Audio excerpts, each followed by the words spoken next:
Hi, Nate. Welcome to the NTM Growth Marketing Podcast. I'm excited to be speaking with you today. Thank you, Andrew. Happy to be here. Before we hit go on the podcast, if someone's watching this on video, you'll see the 23 jersey. I thought that was MJ, but it was more so recognizing what greatness is for an event you put on with Workman Success Systems. And I would love to hear from you. What do you believe makes a marketing campaign great? Um, what I've learned over the years is that whatever I think is going to work really well doesn't, and whatever I think is not going to work really well somehow like goes crazy and works. And so what I've noticed to be, I guess, consistent through any of that is just a consistent message that is clear and easy. Mhm. And so, we had a time where we would send out these really elaborate marketing campaigns. And if you didn't get the first email, then you didn't understand the third one. Mhm. And so kind of making things just be simple and consistent has been one of the most successful things that I think we've done. I heard within the answer to the importance of split testing and testing out different hypotheses. Oh, absolutely. Absolutely. I'm not a marketing expert in any way, shape, or form. I'm my official title is VP of Sales Marketing and Events, and I took over the marketing and events department to create some cohesion between the departments because we deal with each other so often, and there was a big disconnect. And luckily, I have a marketing director who's a genius, April Critchfield. And you know, a few years ago, we would butt heads because I just wanted my ideas to work because they were mine, right? And I can't have any bad ideas. And she taught me very quickly that just let the idea be an idea and let's test it. And whatever works, let's just do that because that's the win. And can you say your title once again? Yeah, it's VP of Sales, Marketing, and Events. I have a question for you. It might lead into the dialogues you just shared with your coworker is how do you get sales and marketing to work effectively at Workman Success Systems? Because in a lot of instances, they're, butting heads.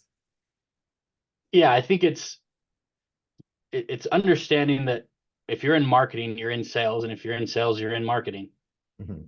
It's just different, right? And it's all the same end goal. And so making sure that marketing understands what a real win is on their side, and making sure sales understands what a win is on their side, and having it be the same is what kind of has brought them together. Because it used to be, look, we generated all these leads, like you guys figure it out.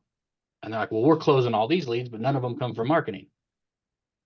And we just kind of plateaued us with what we could Mhm. do and created a weird culture. And you've been able to work through that disagreement. Yeah, yeah. Because now we'll have the marketing team will come over and they run meetings with the sales guys and go, okay, what are you Mhm. hearing?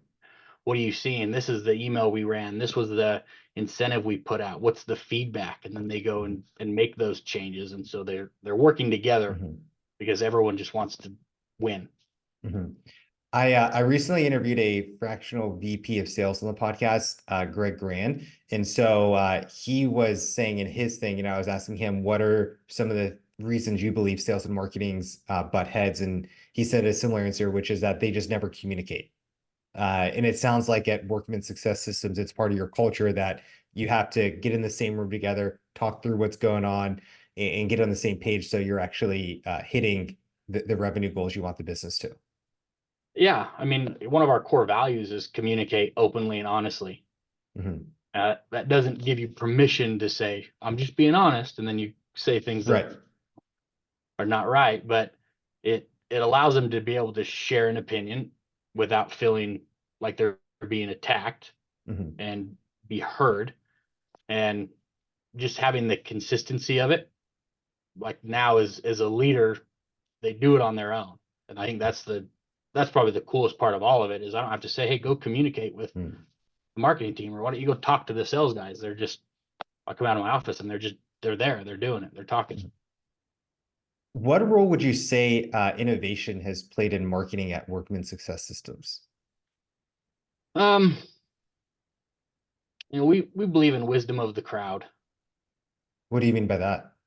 And so, we have about 100 coaches that work for us, and in the real estate space, the majority of those coaches are active in the real estate business. And we rely on their expertise and what they hear in their markets and what they're doing from a marketing effort and what's Mhm, changing to relay it back and say, hey, here's what's working, share it with the world, right? Or share it with the mhm, clients. And so that same kind of concept has been what we take with the marketing team. And so, we try and do things, whether it's an email campaign or if it's a giveaway, how are we getting people to engage without feeling like they're engaging in a sales process, and mhm, we can actually provide some value.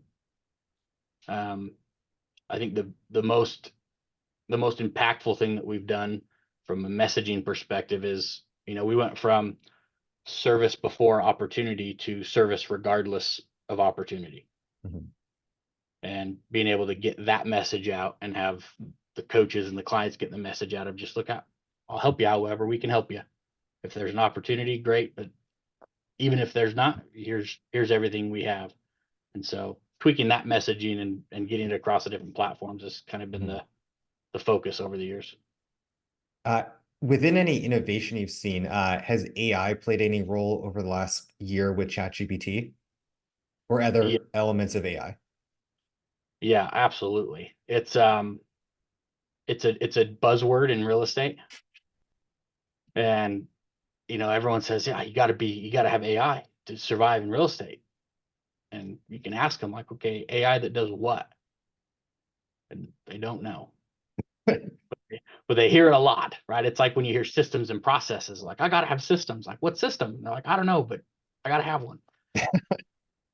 And so what we're doing with AI is we're taking all of our content and some of our coaching calls and our recorded videos or webinars, and we've developed a proprietary AI where if somebody within our network wants to search for something that is, Workman specific, like how we run a real estate team or Mhm. how we do a listing presentation, they can put that into our AI bot and it'll give them answers that are only ours, Oh, instead very of cool. going out to the world. And then it keeps our content secure as well. So we're not pushing out just random content. And so we're using that for just kind of consistency, and then we use it for role plays as well. Somebody can go into our system and pick a role play and do a sales call, and Mhm.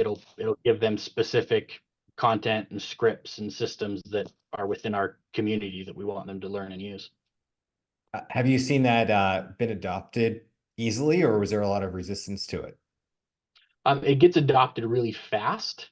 Mhm, It's a full-time job to keep that engagement, mhm, right? And so like you have to be constantly changing and updating and adding new things to it to and getting feedback from it.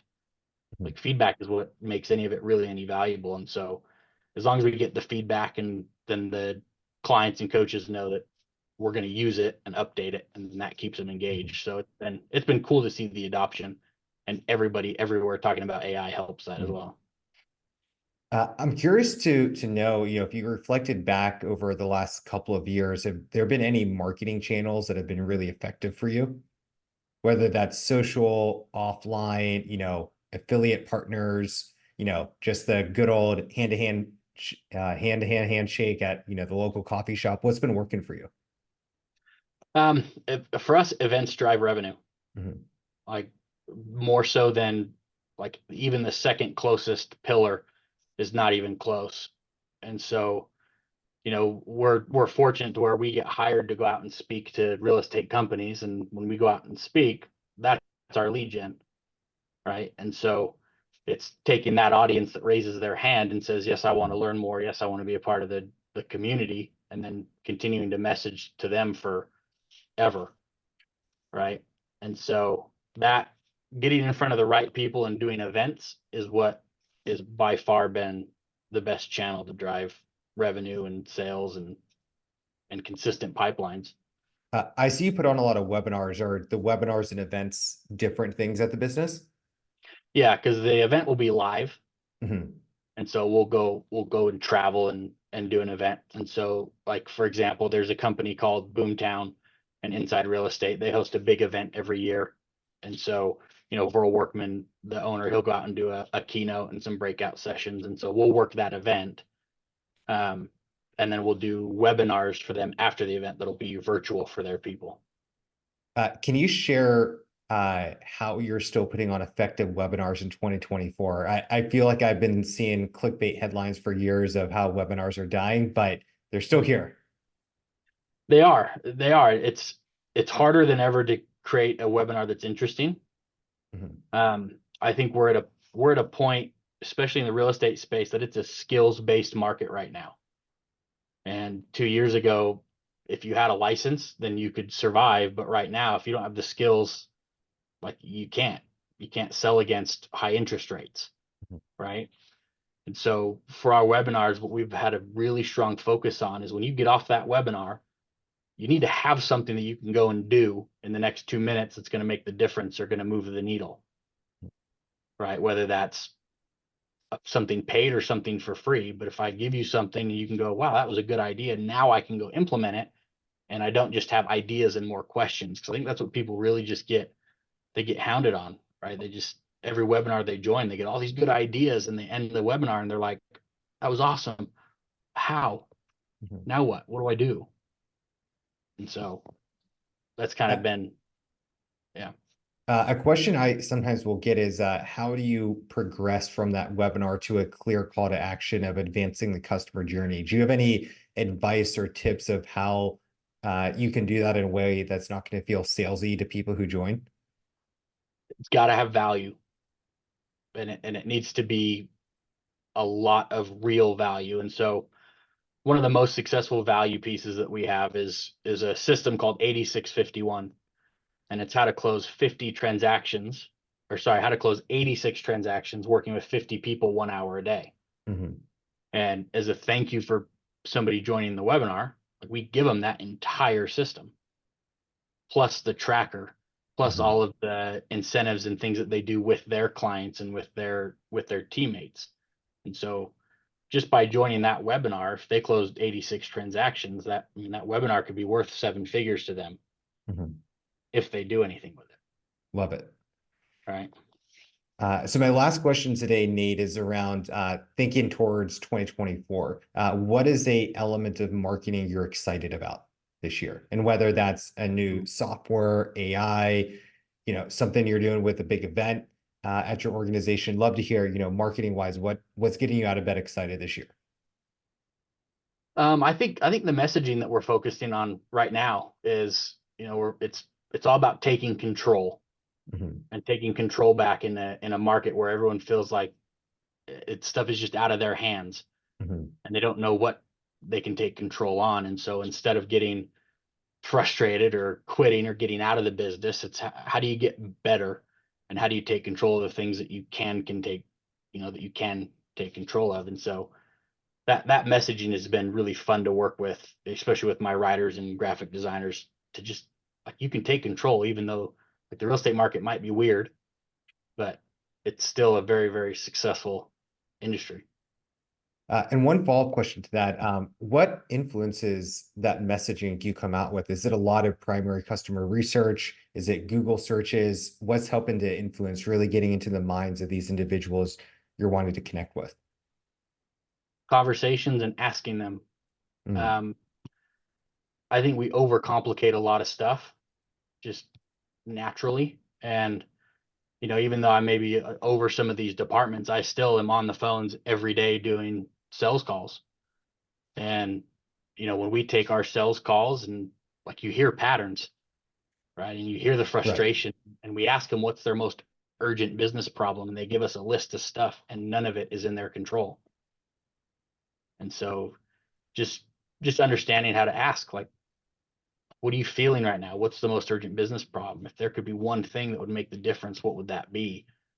And when you hear it enough, that's where we're plugging it in, and then that's when we start doing some A/B testing to see if the rest of the market is feeling that as well. Nate, it was a pleasure having you here.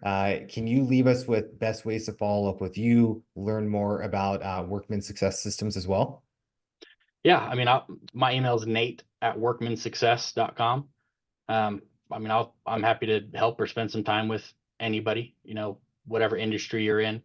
And we do a lot of just personal development, a lot of leadership, a lot of coaching. And so, yeah, email me anytime. We'll set up a call, and if I can help you, great. Perfect, Nate. Thank you for your time today. My pleasure. Thank you.